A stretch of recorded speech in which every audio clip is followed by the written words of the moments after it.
This is now the Catholic Cemetery. Ayan, may waso na. Catholic Cemetery at sa paglubog ng araw, sunset, alas 6:10, andito ako sa sementeryo. Tumbok nito na Pedy Road, yun ang chapel. Doon magaganap ang pagmisa alas 4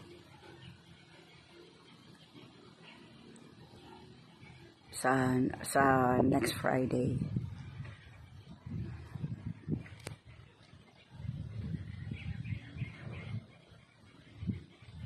Oh, ang ganda na dito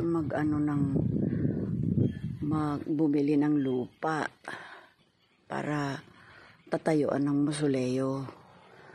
Malangiwas na, malangiwas.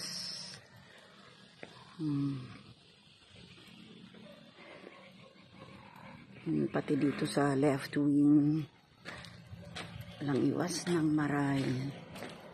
Yan.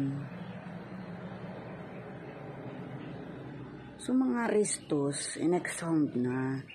Tapos yung mga kanya-kanyang pamilya, nilipat na yung mga skeleton nila doon sa ossuary. Ngayon, kung may mausoleo ka, restos mo, ayan, nasa mausoleo. Hindi na yun ililipat sa ossuary. Yan, nagbike lang ako. Pero paakyat dito, hihingalin ka kung magbabike ka. Pababa naman, nakakatakot kasi sloping down. Baka magdire-diretso yung bike. So, ayan ha. Sunset, during sunset ang sementeryo. Hindi naman nakakatakot.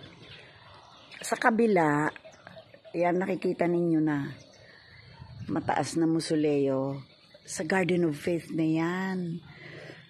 Garden of Faith, ayan o. Yung mataas na yan. Ayan. Sa likod ng itong Eusebio Lauraya Sr. Yan, yung sa likod niyan. Ano na yan, mausoleo yan sa Garden of Faith. Talikudan sila ng Garden of Faith at saka Catholic Cemetery.